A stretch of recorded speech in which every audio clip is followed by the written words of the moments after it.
So What's your take on if that? that's your excited voice, Rhett, if that's your excited voice, I'd hate to hear his not excited voice. Because what in the hell? Steph, he must have been really tired.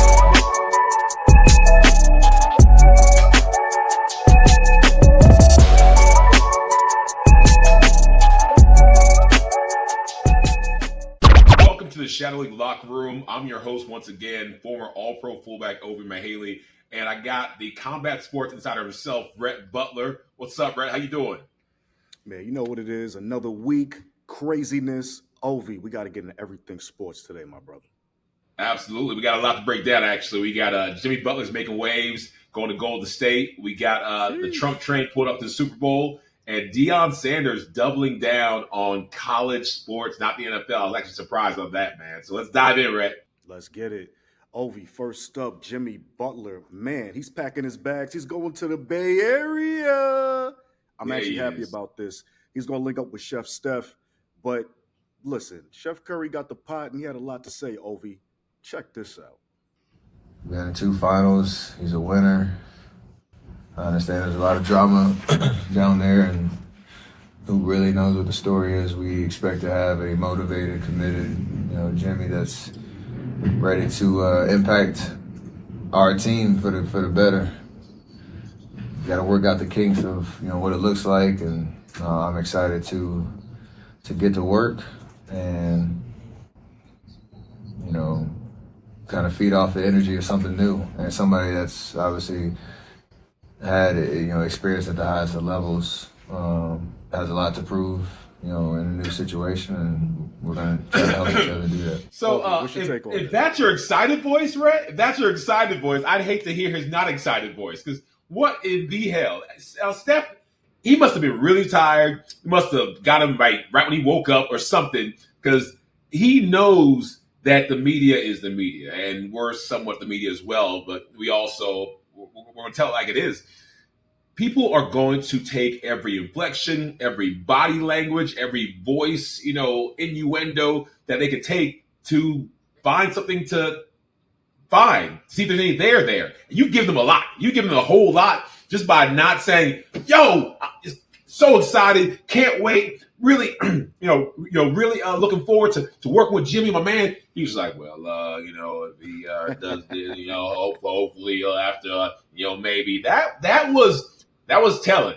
That was very telling on how maybe not excited Steph is to have Jimmy, which sometimes it's not addition by addition. When you break something like that, you add somebody, but you subtract it from the overall greatness that the team can bring.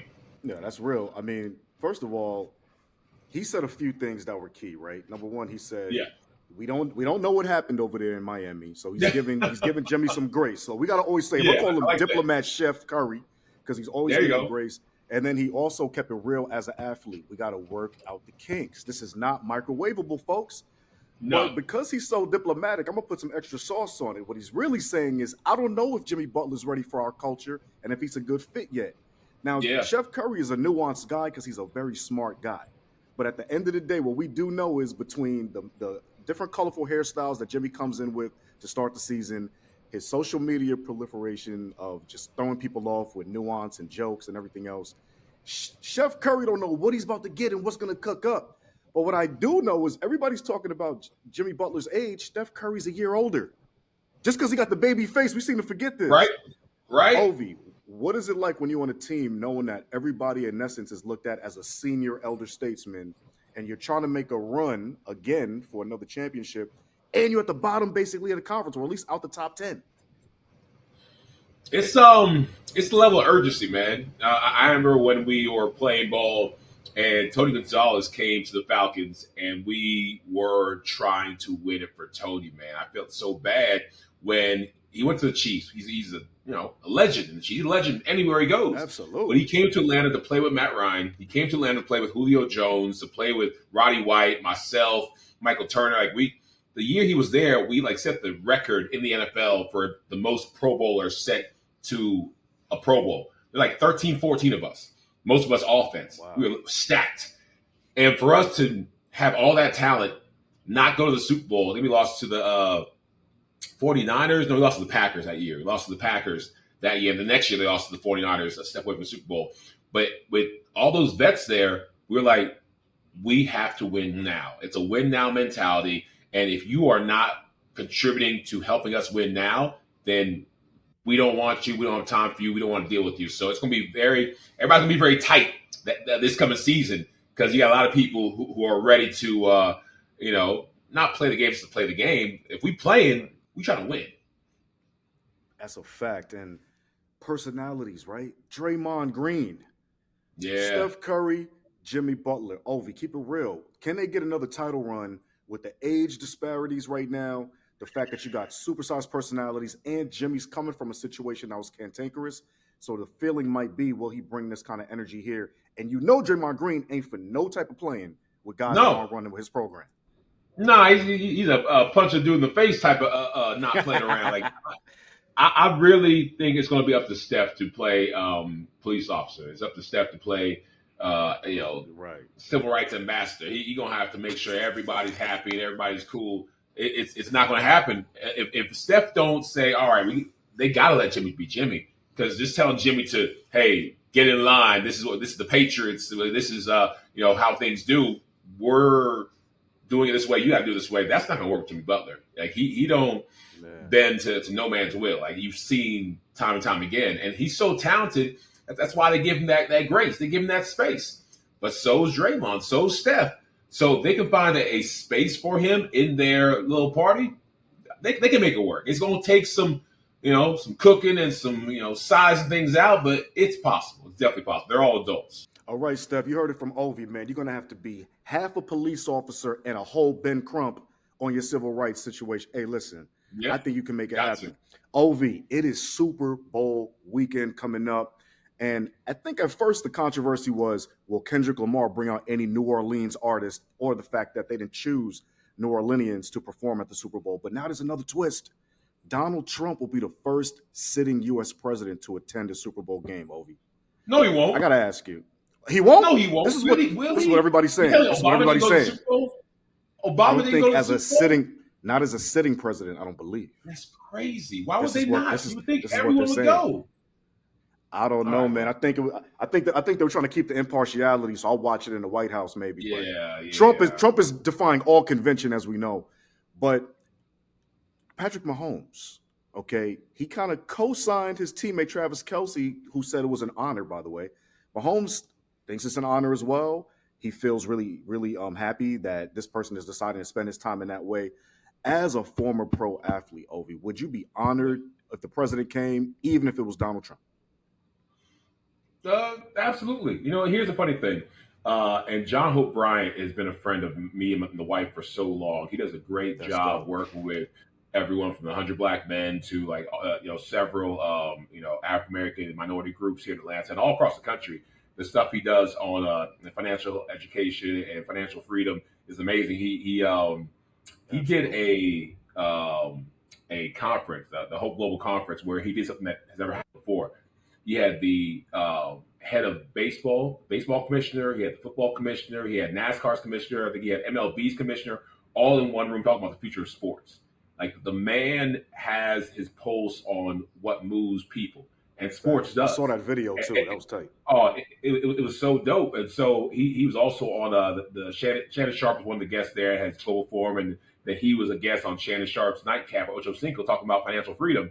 And I respect the man a lot. One thing he said, because he had Trump's top people come to do a meeting with us, and we had a chance to hear from him, and it was all black people, all black men, and it was Trump's people, and he was just like, hey, we got to learn how to maximize our opportunity. You love them, you hate them, you take the opportunity to find ways to help your people, to help yourselves. You may not like them, you may not be the right one for you, but why on earth would you bash somebody that you might be in the same room with? Why on earth would you bash somebody that might be able to help you accomplish some of your goals? And so that's the way that I look at life, period. I'm not going to agree with everybody, but I can work with everybody if it's for a common goal, for a common good. So Patrick, Travis, and anybody else in NFL who decides to not just ostracize for themselves publicly because they're looking for opportunities to bring back to their community, to bring back to themselves, to bring back to their families. I got no problem with that at all. It's business, not personal. This is America. Hey, it is business. I'm still surprised Trump is the first one. That's crazy. Now, you can still be vocal about the things you don't agree with, or the policies you don't agree with, but to go so hard in the paint to where you're just like, all right, I was about to give you some opportunities to bring some finances or some nonprofit or some philanthropic, good stuff. But let's not even talk now, since you want to go and bash everything. That it's just, you got to think long term. It's chess, not checkers. Yo, it's definitely chess, not checkers. Trump kind of made his prediction, which was going towards the Kansas City side. But Ovie, I got to ask you, man, I got to put you under the gun. Who's taking home the Lombardi Trophy this weekend? It's going to be the Chiefs. I want it to be the Eagles. It's going to be the Chiefs just because, Travis Scott's like, why are you always asking about the refs? Why the media asking about the refs? They're asking about the refs. The refs always play a role in your games. Dummy, what do you mean why are they asking about the refs? They ask about the refs because it's not a coincidence when it happens over and over and over and over and over again. So the Chiefs are going to win because they're a great team, but they know how to raise their level of play on the biggest stage. And they've been there. They have that experience. Patrick Mahomes, I'm getting tired of him, but he's not getting tired of winning. he is going to keep on that. Now it's like it's a drug. Like he's like, I gotta win. I gotta win. I gotta get Super Bowl.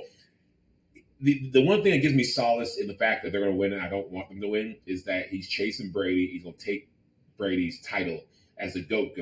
Because when he gets more trophies than Brady, I'm going to be a little bit happier because Brady's cool. I love him, respect him. He's cool. Yeah. But that smug attitude and getting beat by him over and over and over again, it just don't sit right with me. So I'd rather have Mahomes take that title. Brady will still be a GOAT, but Patrick Mahomes, when it's all said and done, is going to be the GOAT of GOATs.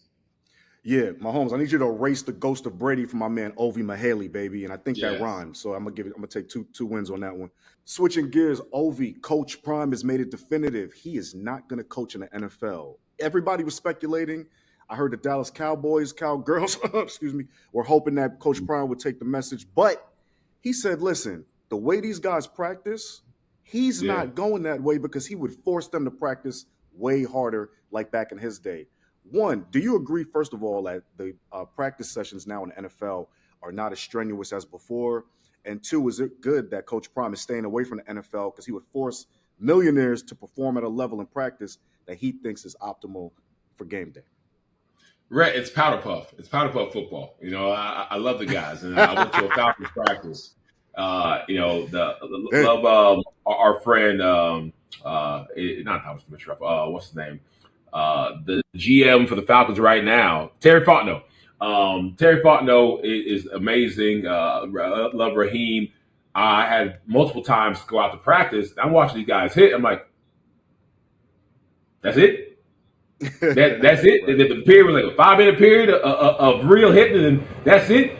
Like back in my day, not only did we have 2-a-days, we're practicing in the morning, we're practicing in the afternoon, but we also had this thing where it wasn't just one period was full contact. The whole practice was full contact. It wasn't like, hey, just tag up. It was like bring them to the ground. We would take these guys to the ground and tackle. And people got hurt sometimes, but there was no issues about tackling. And you see across the NFL, the reason that offenses are doing better, they're doing great, is not just because offenses are going 5 wide, but defenses are practicing tackling. And so you see all these missed tackles, and it drives you crazy. So I feel like Deion would have an issue to turn back the clock in the NFL. I'm glad he's staying in college because he can do amazing things to help people really grow and become better men. But in college is where they need it. A lot of these college guys who ain't playing in the NFL, they're going to need to figure out how to lead their families, lead their communities, lead themselves. And Deion's giving them some priceless knowledge that no one else can give them. So I love the fact to stay in college. I think it's great for Colorado for a little bit longer. I do feel like there will be a spot in 2 years, like maybe a year or two. But in 2 years, I want to see Prime conquer the highest stage. I want to see Prime go to every single stage and put his mark down because they said he couldn't do it. They said he can't do it. They said he's not good enough.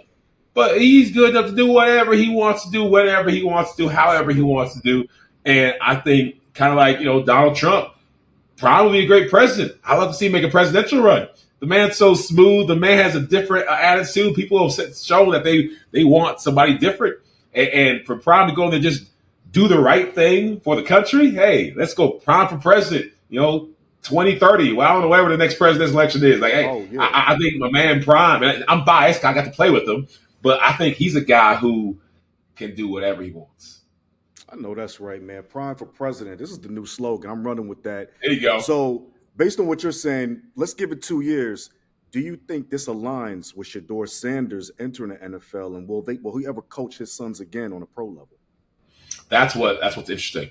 I think it's hard because his two sons, unless they go to the same team, he would manufacture that. He would, because they're gonna go to a bad team most likely. Exactly. They'll go pretty high, so he'll go to a bad team in a year or two. That coach doesn't make it happen. If he sees his sons just flopping out in the wind, and that coach gets fired, and there's an opportunity, and it makes sense, that's one of the only ways that he would leave. It has to be the right opportunity to where the owner's like, hey, your son's here. We can trade for your other son. You come over here. We'll pay you, take care of you, because I don't care what people say. Yes, it'd be hard for guys to turn back the clock and play a little harder, but the amount of love, respect that NFL players have for a Hall of Famer like Deion Sanders, they'll be willing to change for that guy. They'd be willing to go a little harder for that guy. They'd be willing to give their all for that guy, because the man's got the hardware, the man's got the pedigree, the man's got the results, and cutting his teeth in college. He's proven that my words are more than just a player's word. My words are coach's words that you need to actually listen to, because I will get you where you want to go. So I love it, man. I think it's perfect. Everything's setting up for the primetime presidency, man. We on brand right now. I love this. Let's do it. Prime for president, man. Prime for president, man. It was good stuff. No, this is a great conversation. And, I love talking to you every single time we get a chance to. And I look forward to another great talk next week. But for now, man, let's go ahead and let people rest, because we gave them a lot to think about.